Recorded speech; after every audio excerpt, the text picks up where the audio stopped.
தற்பொழுதைய முக்கிய செய்தியை நம்ம பார்க்கிறோம்.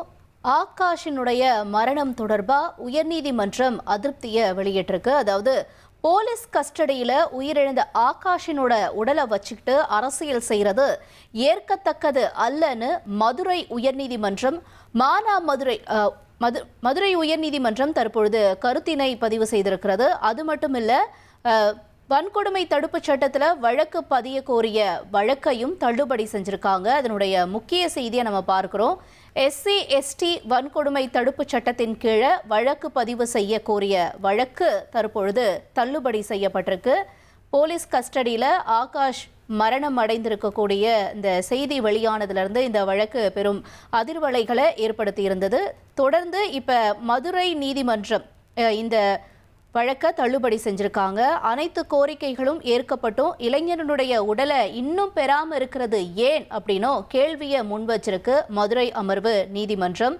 இவருடைய உடலை வச்சுக்கிட்டு அரசியல் செய்யாதீங்க, இது மாதிரியாக செய்வது ஏற்கத்தக்கது அல்லன்னு நீதிபதிகள் அவங்களுடைய தரப்புல இருந்து கருத்துக்களையும் பதிவு செஞ்சிருக்காங்க. மேலும் தகவலை எமது செய்தியாளர் மாரிச்சாமி வழங்க நாம கேட்கலாம்.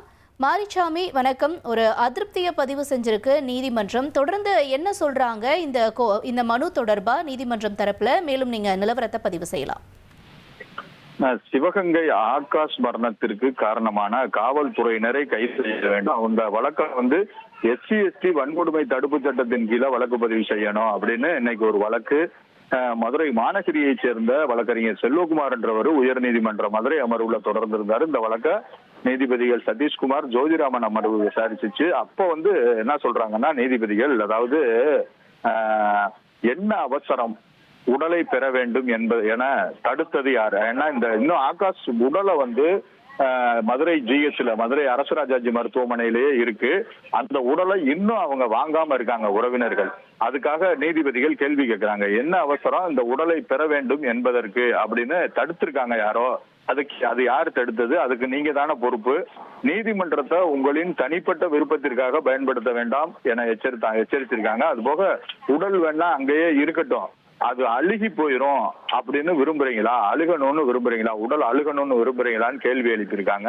கேள்வி எழுப்பிட்டு இது போன்ற இந்த பொதுநல வழக்குகள்லாம் இங்க நீதிமன்றம் ஏற்றுக்கொள்ளாது, அனைத்து கோரிக்கைகளும் ஏற்கப்படும். இந்த கோரிக்கைகளை பூரா சொல்லிருச்சு, கவர்மெண்ட் ஏத்துக்கிருச்சு. அப்படி இருந்தும் நீங்க உடலை பெறாமல் இருக்கீங்க.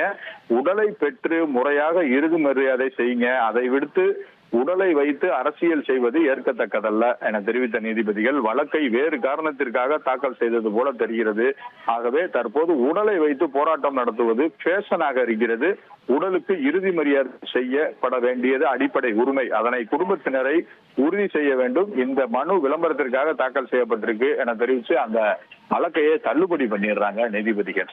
1,27,00,000 மனங்களை வென்ற தந்தி டிவி யூடியூப் சேனல். தவிர்க்க முடியாத தம்ப்நெயில்ஸ், கலக்கலான கான்டென்ட்ஸ். நீங்களும் இந்த குடும்பத்தில் இணைய இப்பவே சப்ஸ்கிரைப் பண்ணுங்க. அசுரபலம் கொண்ட எங்கள் டிஜிட்டல் கரங்களில் உங்கள் விளம்பரங்களை சேர்க்க வாட்ஸ்அப் பண்ணுங்க. 8939888378. Email advtthanditv@dttv.in.